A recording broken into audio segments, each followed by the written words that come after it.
how to make good habits inevitable and bad habits impossible. Welcome back. We're on the next chapter in James Clear's book, Atomic Habits. And he has some tips and ideas on how you can change these habits. These are not your everyday habits. These are more like long-term habits, maybe how to change up your finances, things like that. So how do we do this? Well, he says sometimes success is less about making good habits easy and more about making bad habits hard.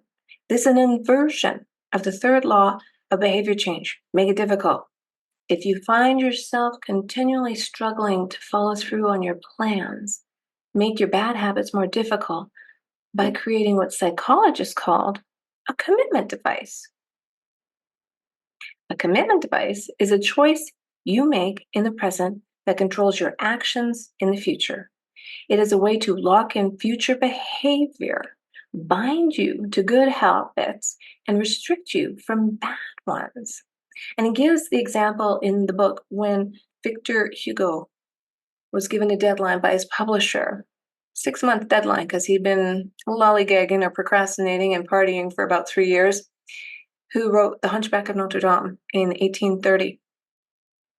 He eliminated every opportunity, every habit change, everything that he was normally doing, procrastinating about, which we talked about last week, and powered down, and wrote a book in 6 months.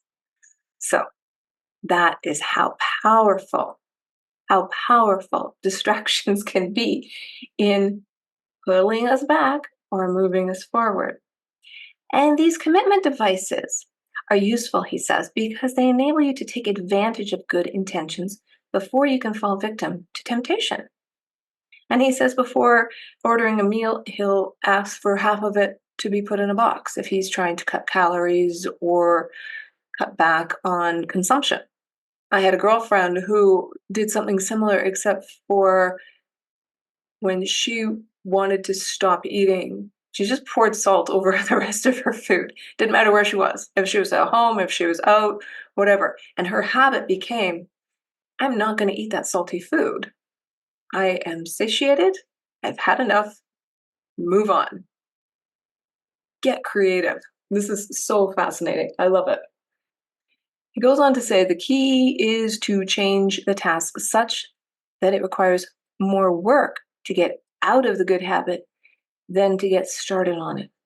If you're feeling motivated to get in shape, schedule a yoga session and pay ahead of time.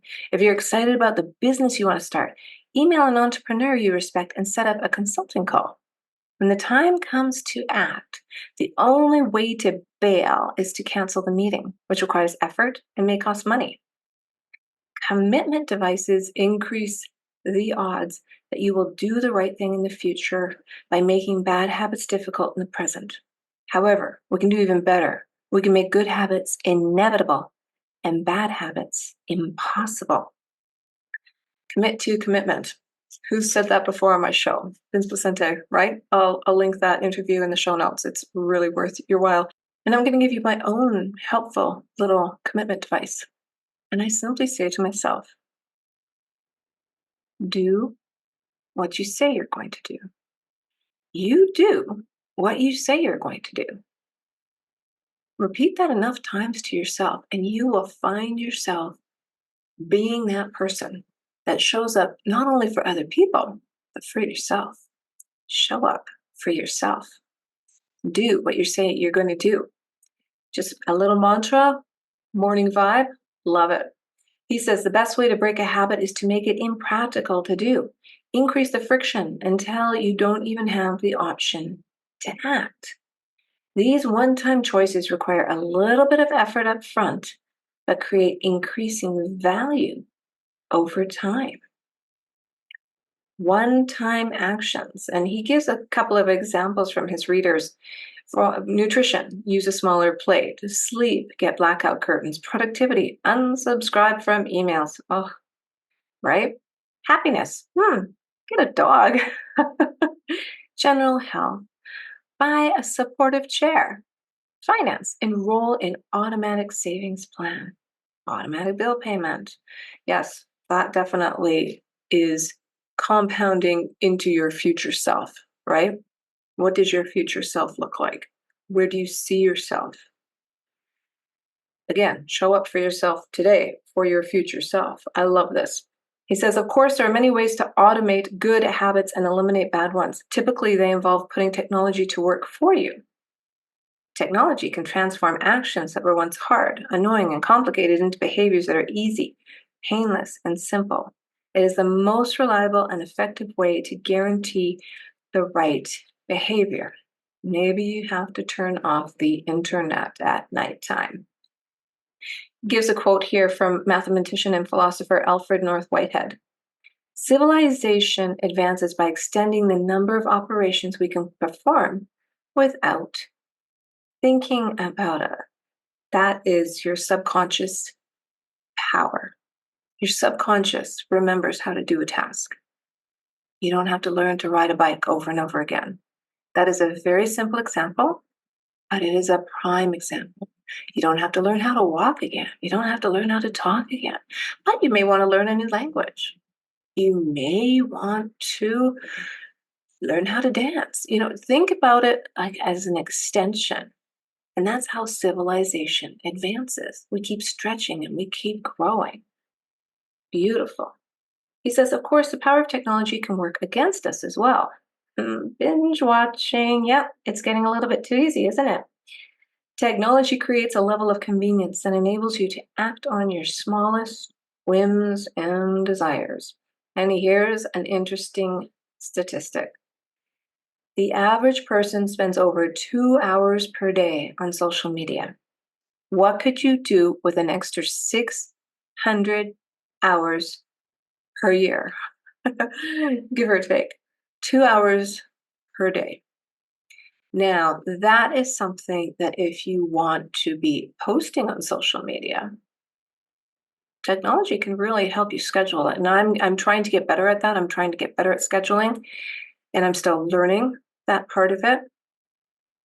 But if you're just consuming,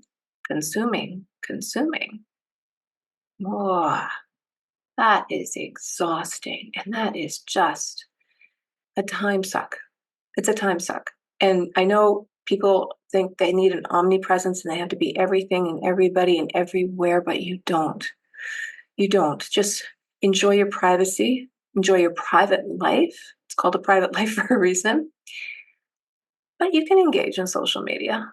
But an average of 2 hours a day, I'm going to time myself. Just even how much it takes for me to post. And I've gotten better and faster and quicker at it because I really want to understand it.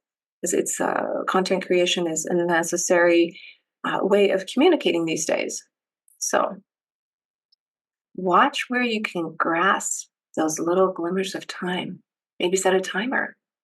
Maybe say, hey, okay, I'll scroll for 5 minutes and then I'm done. And the timer goes off and you do what you say you're going to do. That's a two-way street with technology, right? He says, when working in your favor, automation can make your good habits inevitable and your bad habits impossible. It is the ultimate way to lock in future behavior rather than relying on willpower in the moment. By utilizing commitment devices, strategic one-time decisions, and technology, you can create an environment of inevitability, a space where good habits are not just an outcome you hope for, but an outcome that is virtually guaranteed. What can you do? What can you do to make a better choice, get better sleep, better financial health? What can you do to get rid of what is distracting you, where you're not reaching your goals? Maybe you don't even have your project planned out yet. You need a project. Everyone needs a project. And if you plan out a project, that changes. That's a paradigm shift right there. Just get a project, get a new project, anything that's going to move yourself forward, enhance your way of life, enhance your living space, and use technology to your advantage. You're in control of that mass weapon of distraction. You are in control of it. Do not let it control you, because your future self is going to thank you and you will live a more inspired life. Well, I'm going to add this playlist right here. That's for where we are for this entire book, depending on what you really want to work on. Hit that subscribe button. Give us a thumbs up. Give us a comment. Whatever you have time for. I'm Diane Planet In, and you've been watching Flourish. Live an inspired life. I'll see you next week.